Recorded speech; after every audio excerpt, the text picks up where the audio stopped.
Hi నమస్తే, welcome to universal talkies. నేను మీ anchor Soumya.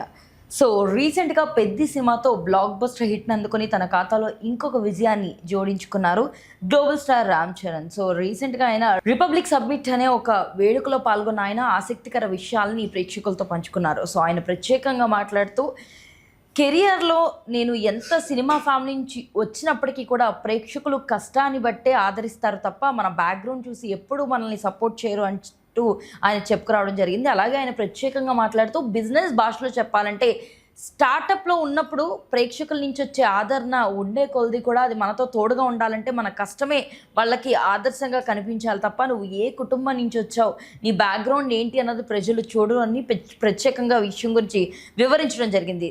So ఆయన చిన్నప్పటి నుంచి కూడా వాళ్ళ నాన్నని చూస్తూ ఎదిగినప్పటికీ కూడా ఎంతోమంది నువ్వు మీ నాన్న కంటే గొప్పగా నటించాలని చెప్పినప్పుడు నేను అది ఎంతో బాధ్యతగా తీసుకొని కనీసం దాని గురించి ఆలోచించడానికి కూడా ప్రయత్నించలేదు. ఎందుకంటే అది నాకు చాలా పెద్ద మాటగా కనిపించేది.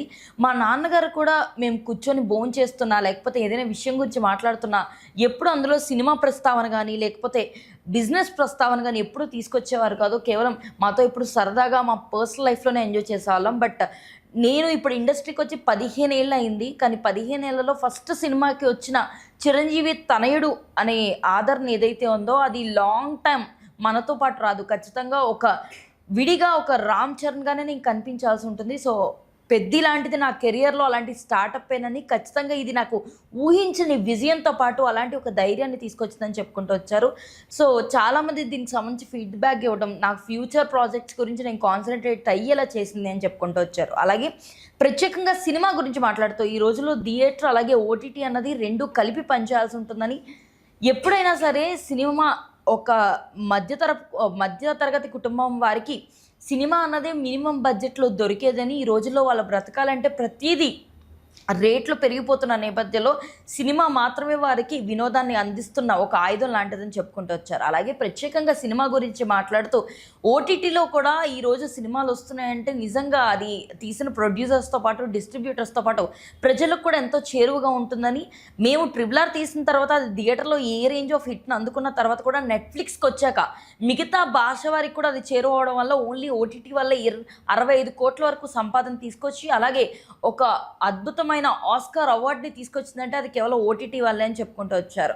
అలాగే సినిమా అన్నది ఖచ్చితంగా ప్రజలకు ఎప్పుడు అందుబాటులో ఉండాలని, అలాగే అక్కడ ఏవైతే స్నాక్స్ కానీ ఈ పాప్కార్న్ అవి రేట్లు తగ్గిస్తే చాలా బెటర్ అని చెప్పుకుంటూ వచ్చారు. సో ఒక సినిమా అన్నది 500 నుంచి 800 కోట్ల వరకు సంపాదిస్తుందంటే ఖచ్చితంగా అది ప్రజలకు ఎంతో నచ్చిన సినిమాగా ఉంది కాబట్టి ఆ రేంజ్లో సంపాదన తీసుకొచ్చి పెట్టిందని, అలాంటి సినిమాల్ని మనం ఎప్పుడు గౌరవిస్తూ ఉండాలని, వాటిని ప్రోత్సహిస్తూ ఉండాలి అంటూ రామ్ చరణ్ చెప్పడం జరిగింది. అలాగే దేశభక్తికి సంబంధించిన సినిమాలు ఏవైతే ఉంటాయో వాటన్నిటినీ కూడా ఖచ్చితంగా ప్రజలకు ఎప్పుడు చేరువుగా ఉండేలా అలాంటి కథలు ఇంకా ఎక్కువ వస్తే ప్రజలు కూడా దాని నుంచి స్ఫూర్తి పొందే విధంగా ఉంటుంది.